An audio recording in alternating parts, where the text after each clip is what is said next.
abogado naman si Harry Roque, harapin niya. Kasi ito yun yung kaso na hindi mo na pwedeng dalhin sa kalsada o parade rally. You really have to come and submit yourself to the jurisdiction of the courts. Surrender yourself to the court, come to the jurisdiction, post bail so that you can prepare for your defense. Ngayon, sa mga talagang yung sa human trafficking na warrant, di pasensya kayo, talagang Nobel recommended yan dahil napakabigat ng kaso na yan. Hindi yan ordinaryo na parang isa o dalawa lang ang naging biktima dyan at hindi lang kung ano-anong mga kaso-kaso yan. It is a very serious problem. It is a very serious case. Alas 6 uli ng umaga. I'll make sure that even in alas 4 na madaling araw, buhay na buhay and they are still working at 100%. So, shorter hours, pero we'll ask for quality. Ginawa ko na dati sa Quezon City and I intend to, again, do it and try to study it if it can be replicated in NCR and the major city centers, yung bang mga cities that never sleeps. Thank you, sir. May we hear now from Ma'am Leia Ilagan of UNTV. Morning, sir. Congratulations. Thank you. Sir, inutos din bukod sa utos ng Pangulo na police visibility, maramdaman ng taong bayan, inutos niya rin po yung paglaban sa illegal na droga. Bukod sa mga high-value target, kailangan din daw yung mga nasa street. Sir, paano po, ano magiging mandato mo sa mga police natin sa ground? Kasama sa metrics natin ang number of arrest. Paramihan. Sige. Paramihan. Kung noon ay, make sure that everything that we do are within the ambit of the law. No? Aresto. Kaya kanina sinabi ko magtaas kayo ng kamay sa judge. Kasi kung talagang magaling kang pulis, hindi ka papayag na yung kriminal na yan, they're going scot-free. And there's only one way of doing that. Arestuhin mo sila, dalhin mo sa husgado. Dadaan ka sa piskalya, taas mo ang kamay mo, sasabihin mo, ito ebidensya ko. Kumbinsin mo ang piskalya. Those are the things that primarily will be the metrics of performance of individual policemen. No?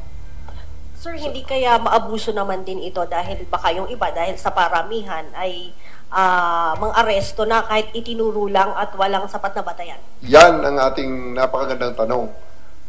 Tandaan natin, yung mga tao na inaresto mo, hindi mo binaril, hindi mo pinatay. Buhay yan. Andyan ang human rights. Andyan ang media. Andyan ang mga abogado. Ay pag magreklamo yan, dito ka naman babalik sa loob ng internal disciplinary machinery. Andyan ang Internal Affairs Service. Iimbestigahan, titingnan kung tama ang iyong ginawa. Okay? Pero huwag sila mag-alala. I'm directing the legal service to provide them with the lawyers that will defend them kung may mang-aasunto sa kanila. So, legal service will be providing them with legal assistance. Yun naman ang metrics ng aking mga abogado dyan sa legal service. Paramihan naman ang panalong kaso. Depensahan nila ang mga pulis. Pag gumawa ang pulis ng trabaho niya, natural ho yan. Ang pulis kasi, I would like to believe na most of the time, kalahati talaga ng mga partidos na pinapakialaman ng pulis ay galit sa pulis. Kalahati ay masaya. Bakit? Sino naman ang masaya na pinusasan mo, dinala mo sa kulungan? Siyempre, ang mga partidos nun galit, maghahanap ng butas sa'yo, kakasuhan ka, asuntuhin ka. Natural yun na reaksyon. Okay? Buhay ang ating mga tinitingnan dito, ha? Hindi yung mga binaril natin at hindi yung mga kung ano-anong mga pinagagagawa natin na hindi na makadepensa yung mga tao. So, right now, metrics natin is aresto. At ang aresto, ibig sabihin, buhay ang tao, dadali mo sa husgado. Kumbinsin mo ang piskal. Ngayon, siguraduhin mo tama ang ginawa mo. Sapagkat pag sinabi ng piskal mismo na illegal ang aresto mo, problema na yun. Dahil pag dinala ka sa Internal Affairs Service, dinala ka sa NAPOLCOM, dinala ka sa PLEP, may kalalagyan ka rin. So, may check and balance ang ating mga sinasabi niyong abuso. Sir, alam natin na ang mga nakakakilala doon sa mga drug offenders, sa mga barangay, ay yung mga barangay official mismo. Malaki ang papel ng BADAC. Sir, Yes. Makikipagtulungan pa rin ba ang PNP? Dire-diretso ba ito sa Yes, wala naman silang magawa na, kami wala naman kaming magawa na, kundi talagang natural course of things, makipag-alyansa ka sa mga barangay, makikipag-tie up ka, bibisita ka dyan sa barangay. Kasi paano ka makapanghuli kung wala ka namang alam? Papasok ka lang dyan, tapos randomly manghuli ka dyan. Hindi tatagal ang karir mo sa PNP.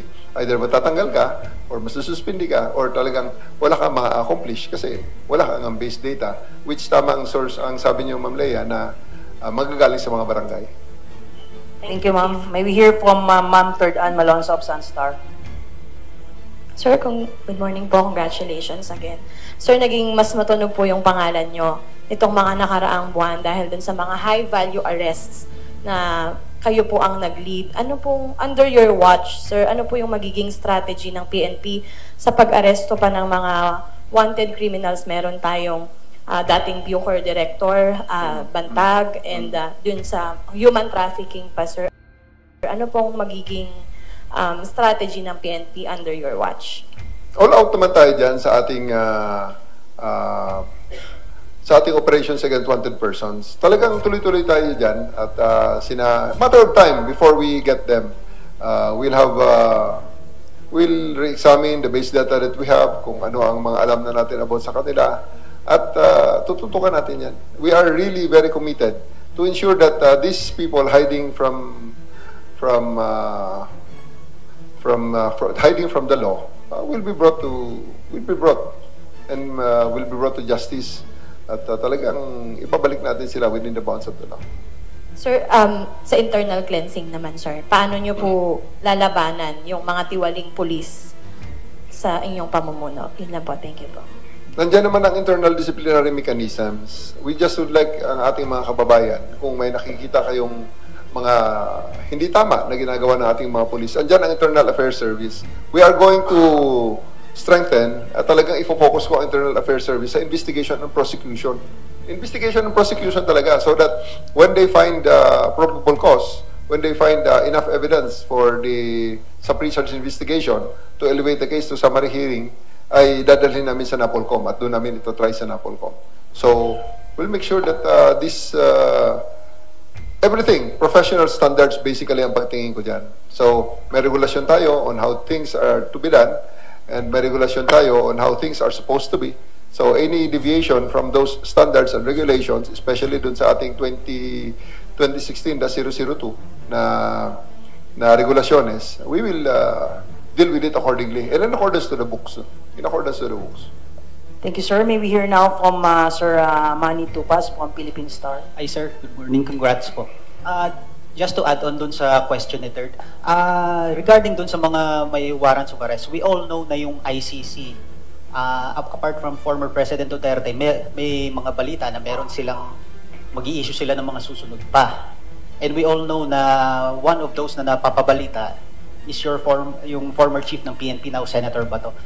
Just in case na eventually magkaroon ng ganun, how do you plan to go about it? We'll just cross the bridge when we are there.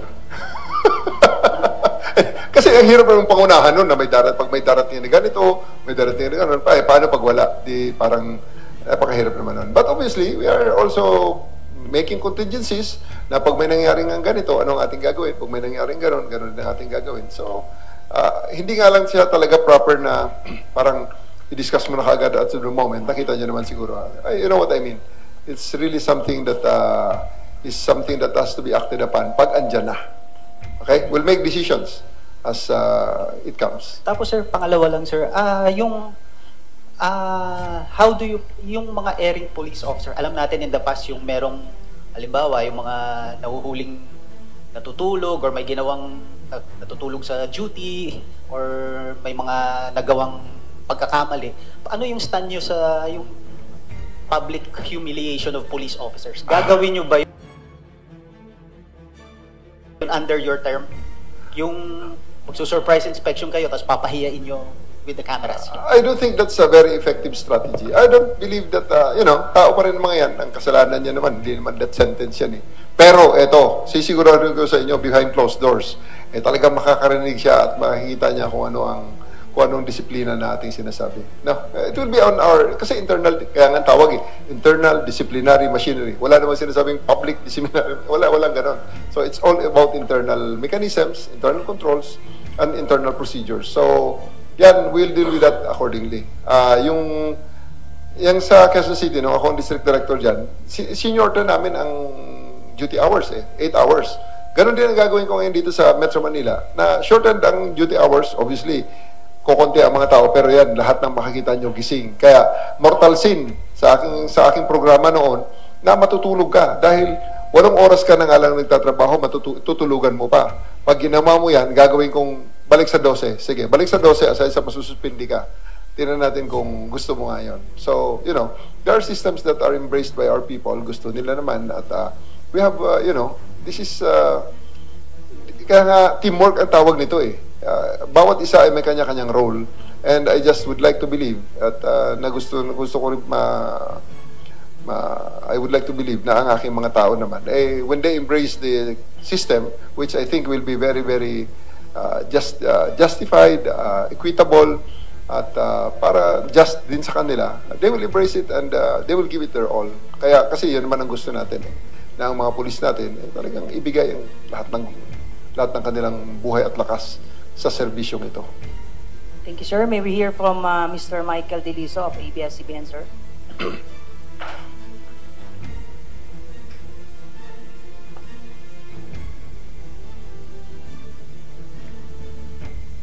Hello.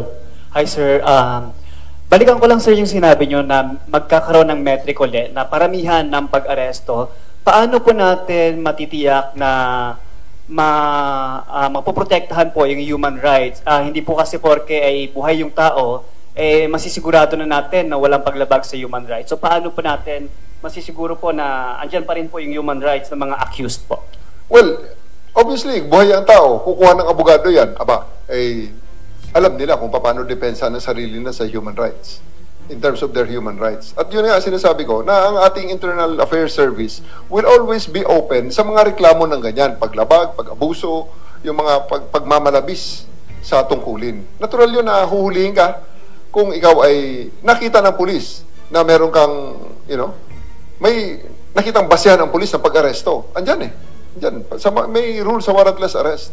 When you are doing a crime, when a crime has been committed, or a crime has just been committed at may feeling ng pulis ay may probable cause siya, huhulihin ka niya. Natural, wala namang umaamin ng kriminal, di ba?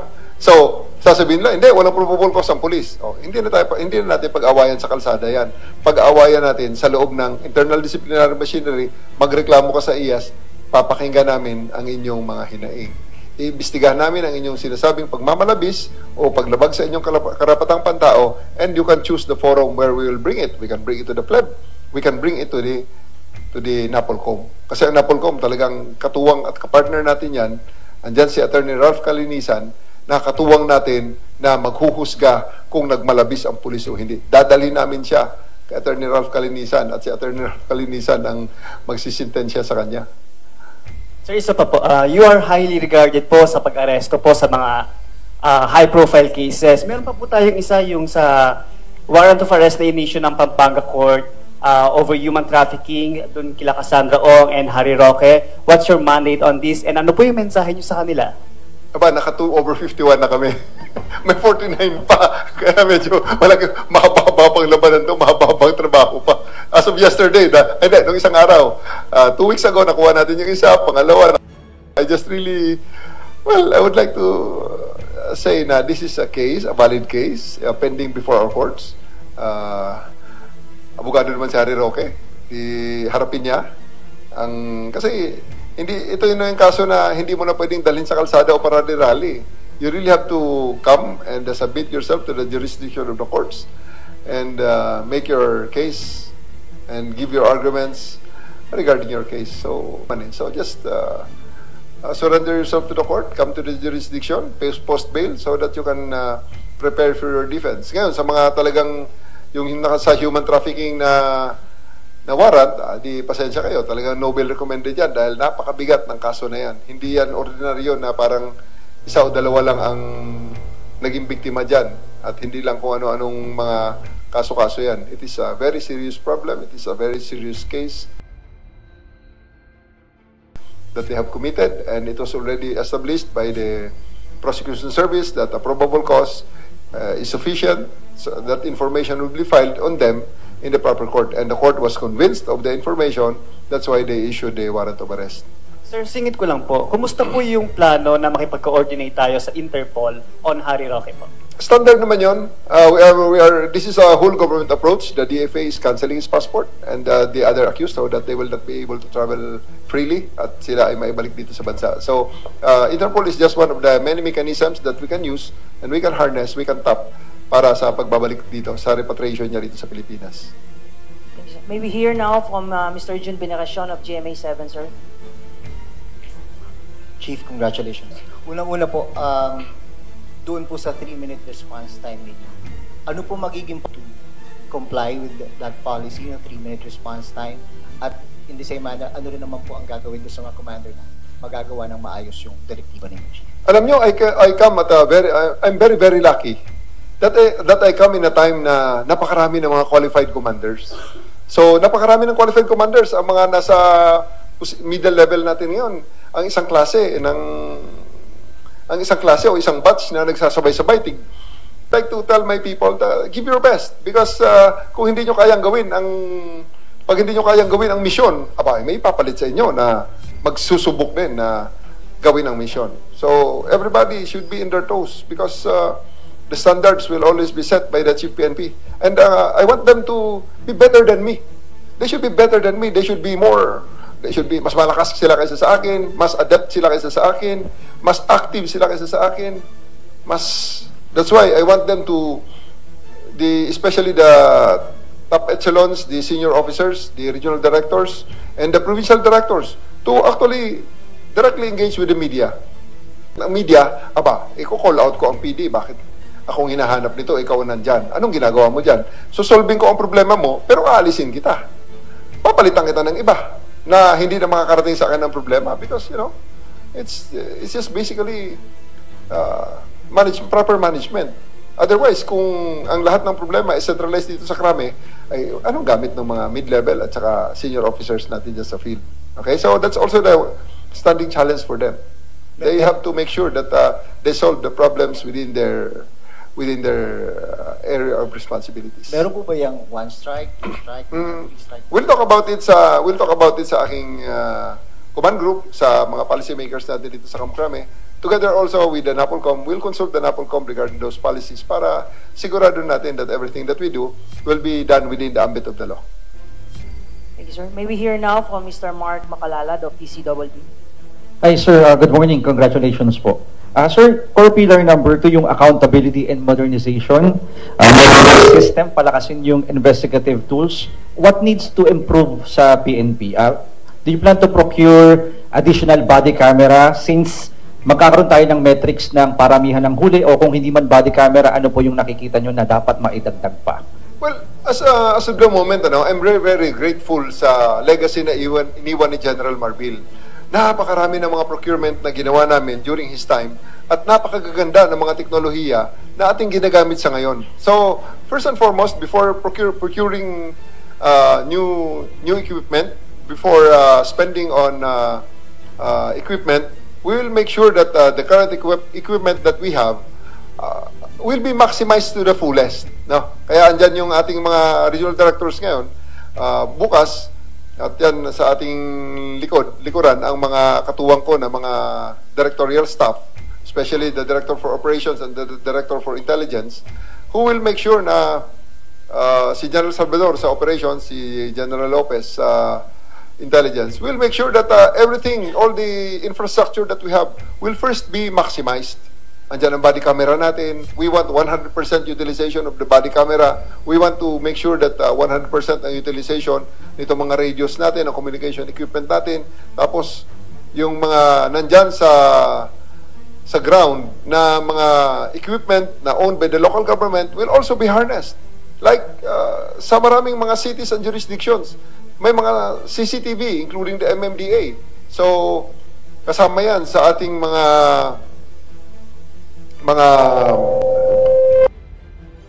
priority na matap muna bago tayo mag-procure ng panibagong mga equipment. Sinabi nyo kanina na target yung palakasan yung relationship ng police sa community. Ay, ang tao hindi dapat pagpasapasahan, PNP dapat yung sumbungan.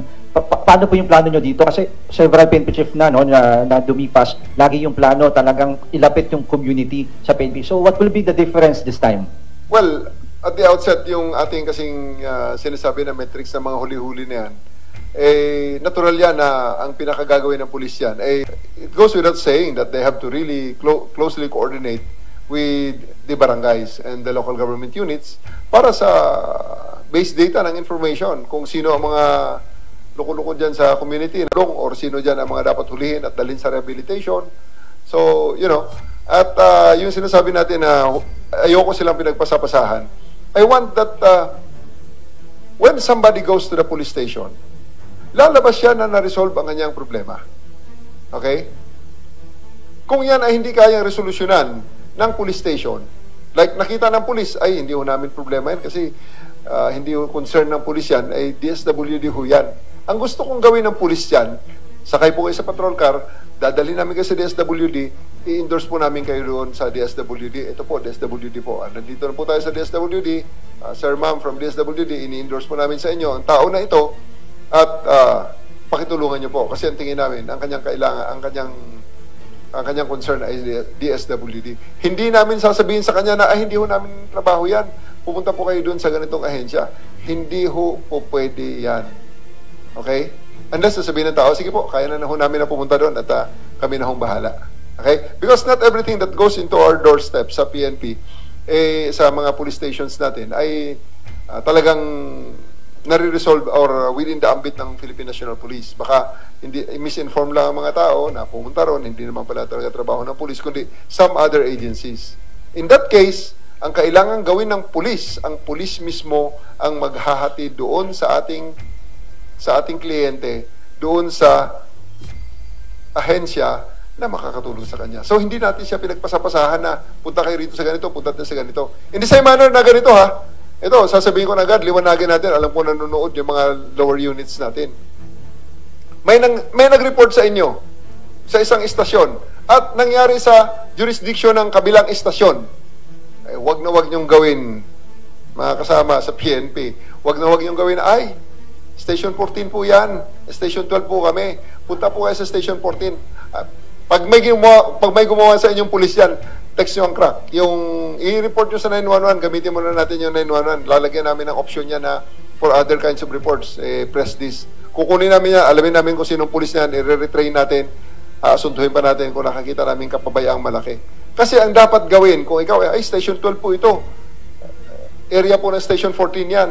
Sandali po, sakay po kayo sa patrol car, ihatid namin kayo doon. Yun ang gusto kong gawin nila. Never na yung pasapasahan na punta ho kayo doon, bahala na si Magellan. Hindi pwede yun.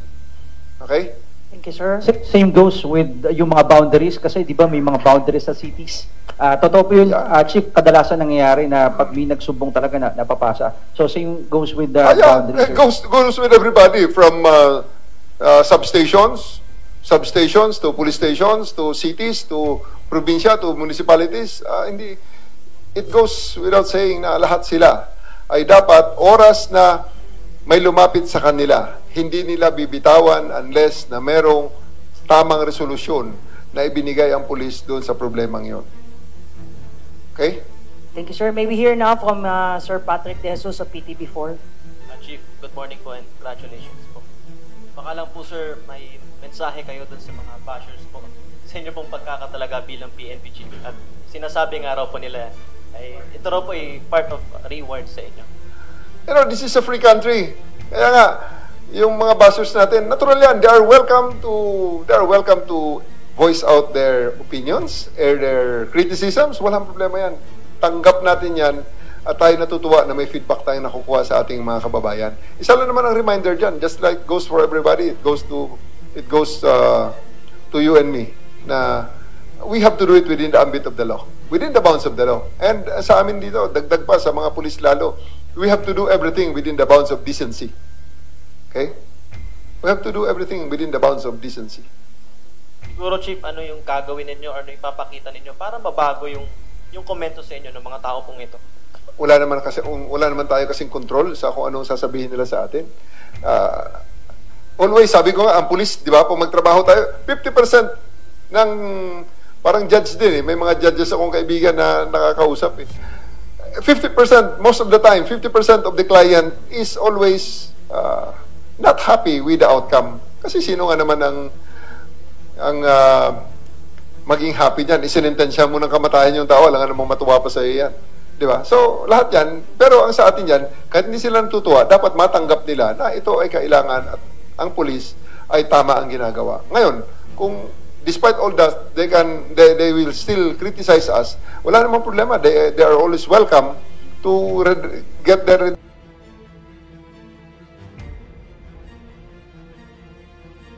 address from other agencies. Kasi ang pulis naman, hindi naman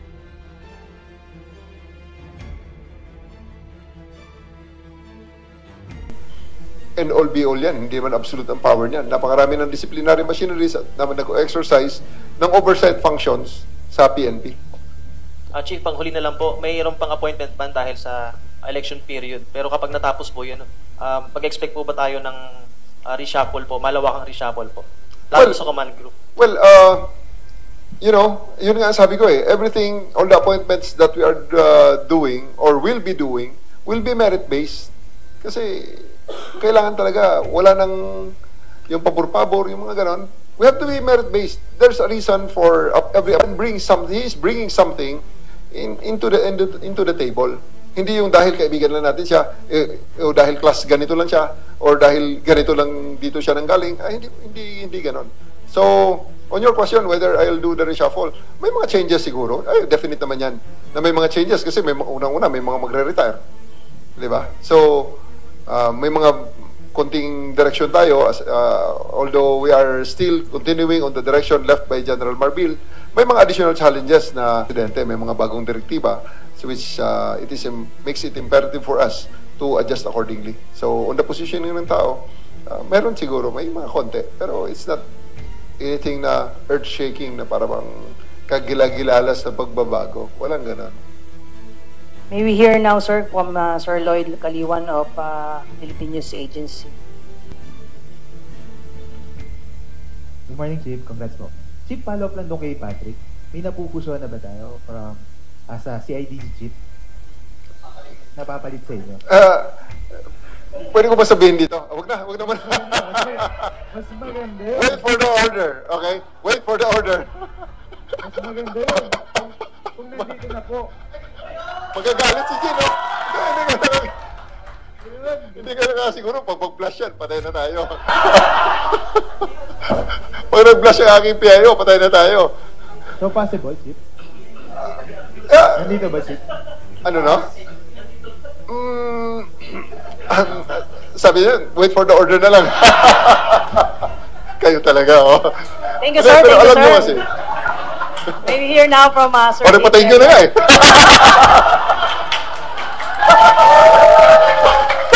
Wala ka. May we hear now, sir, from Sir Igniel Perosa, sir, of PCRA, sir.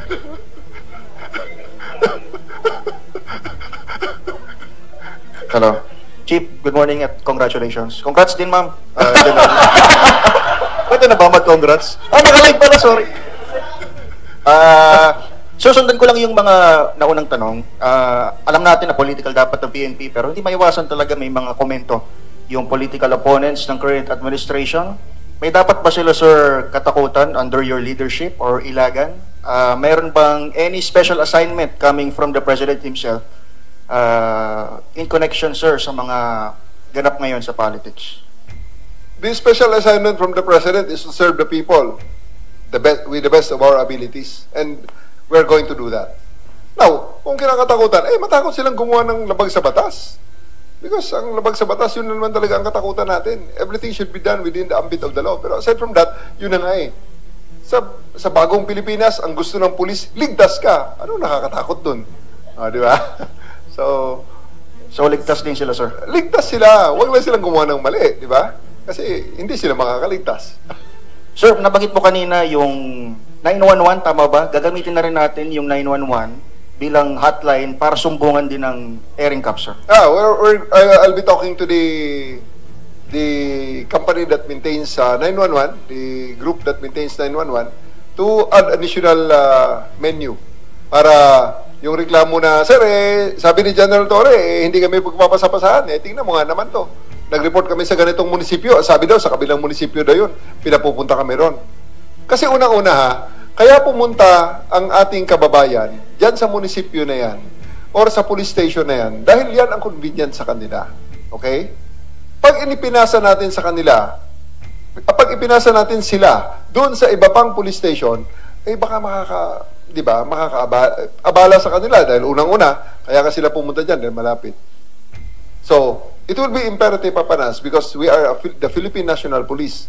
We are not the police of our province. We are not the police of a region or just a station. We are the Philippine National Police. So, ibig sabihin, pag sila ay nakakontak na, may point of contact na silang napili at pumunta sila sa estasyong yon, Philippine National Police na yon. So, pag sila ay nangailangang dalhin sa ibang unit ng Philippine National Police, ay dadalhin sila ng unit na yon doon sa kabilang unit na yon. Ngayon, kung ibang gobyerno, ibang sangay naman ng gobyerno ang dapat puntahan, we are still part of the Philippine government under sa isang presidente. So, ibibigay natin ang ating mga kababayan, dadalhin natin, asistihan natin na makarating doon sa kung saan ang ahensya na kanilang kailangan puntahan. Chief, last na lang po on my end. Bago lang ho kayo nag-assume, ang press release all throughout ay bumaba yung crime rate. Pero alam natin yung general sentiment, sir.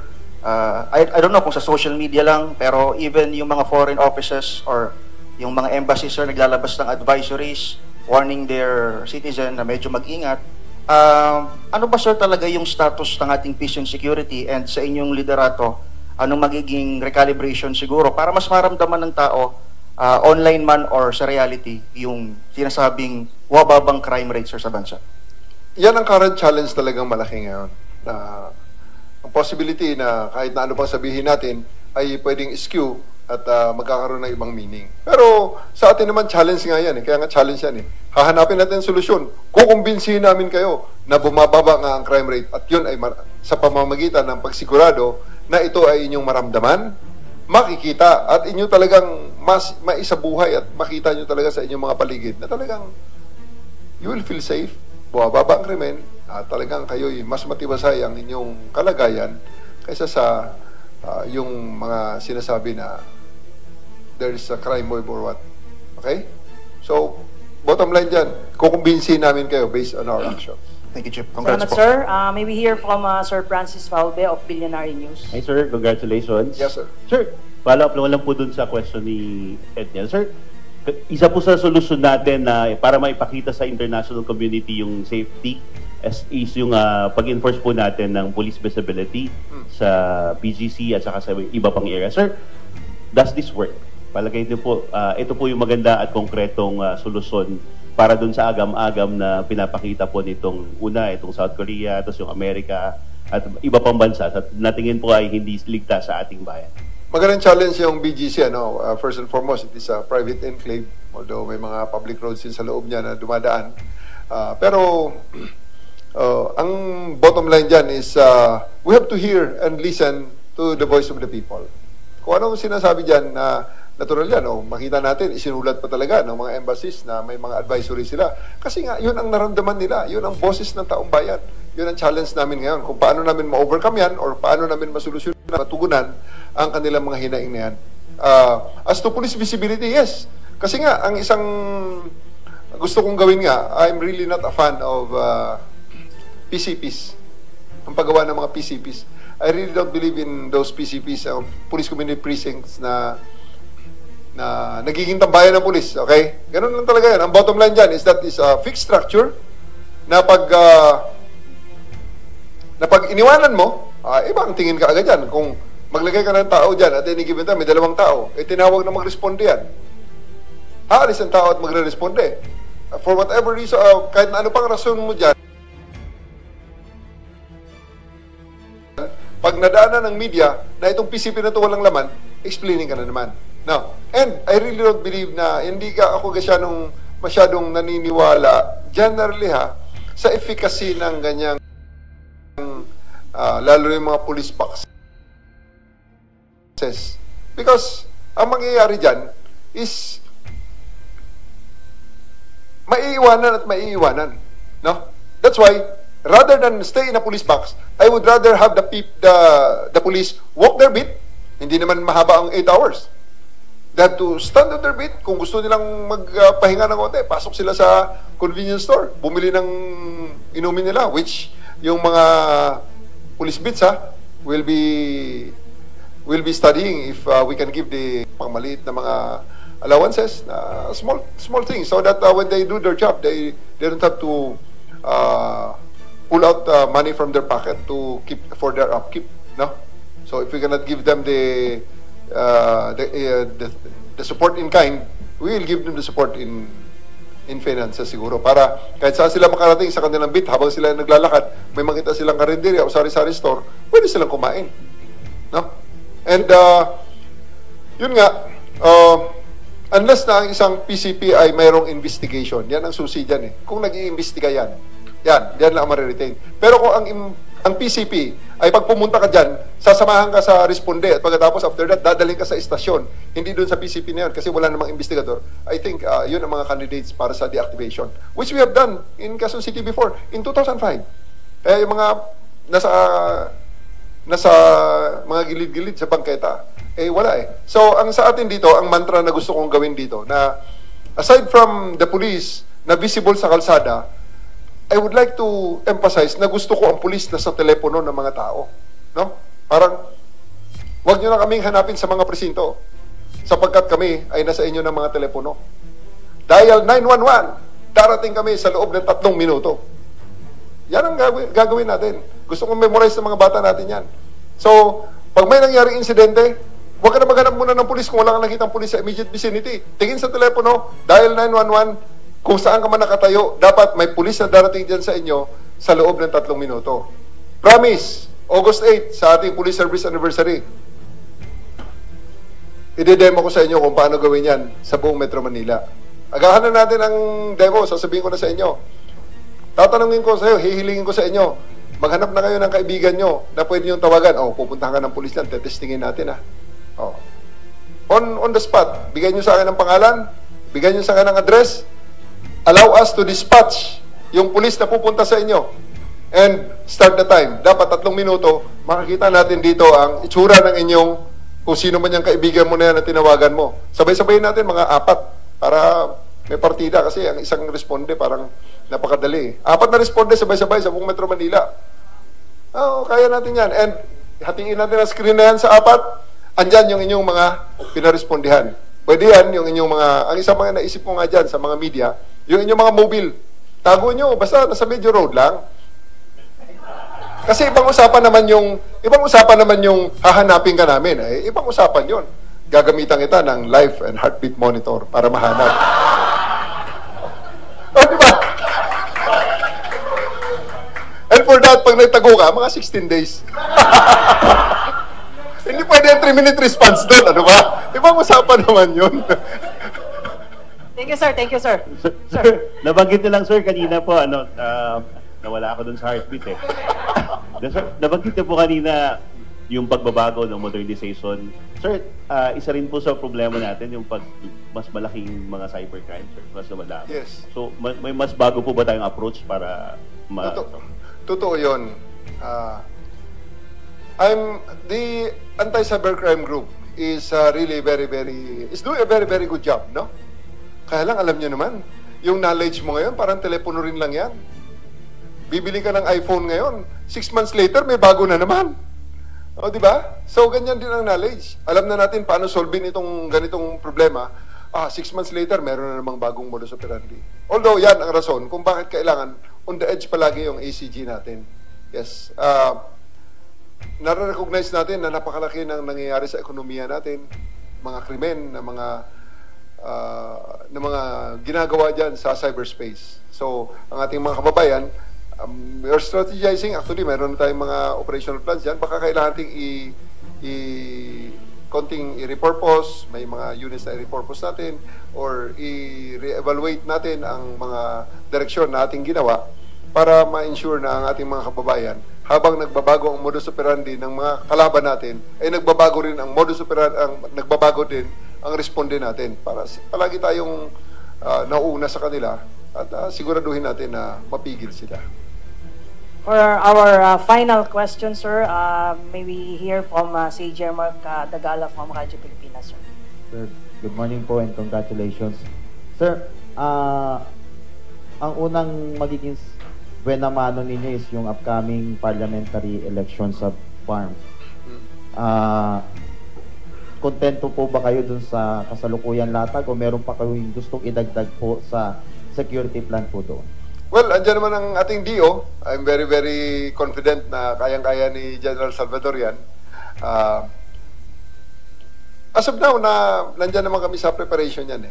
We'll look at it and we'll ensure that it will be matatapos natin ang exercise na yan na gaya rin ng nakaraang eleksyon na peaceful, walang failure of elections, at mataas ang turnout, at ang ating mga kababayan ay marinig natin sa kanilang mga balota at marinig natin ang hinaing nila at kung anong kanilang mga hatol at desisyon sa direksyon ng kanilang community. And last question ko po, the BICC is hoping na sana raw po masolusyonan na under your watch yung problema ng bansa sa illegal gambling. Ano po ang masasabi po? Illegal gambling is as perennial as the grass. Talagang ang ating dyan, ang ating solution dyan is non-stop. We give no quarters. Wala tayong sinasanto dyan sa trabaho ng illegal gambling. Hahabulin natin ang mga yan. Kasi unang-una, we have to support yung ating legal, ang PCSO, ang PAGCOR, especially ang ating STL. Because it is the arm of the government that is intended to eradicate the illegal gambling so that kung ano man ang proceeds nitong mga gaming na to ay nagagamit natin sa ating mga outreach programs at sa iba pang mga pinagkakagastusan ng ating gobyerno na nakakatulong at nakaka-impact sa buhay ng ating mga kababayan. So, wala kaming sasantuhin dyan sa illegal gambling na yan at hindi natin titigilan kahit na totoo nga yan na simula noon hanggang ngayon ay nandyan ang illegal gambling. Pero I would like to believe na bumaba na ang incidents niyan dahil nga ang STL ay nandyan na. Okay. Maraming salamat sa ating mga kasamahan sa media. Bago natin tapusin po itong ating mahabang press briefing sa ating bagong Chief PNP, may we hear the final message of our Chief PNP, Police General Nicolas Torre III, sir. Thank you once again, General Jean Fajardo, sa press briefing na ito. At ako'y nagpapasalamat sa lahat ng ating mga friends sa media at sa ating mga kasamahan sa Philippine National Police for supporting me. And I would like to request for your continued support sa ating mga programa para sa ikabubuti at sa unlad at siguraduhin ang kapayapaan ng ating bansang Pilipinas. Maraming salamat. Maraming salamat, sir. That ends our short briefing. Magandang hapon po sa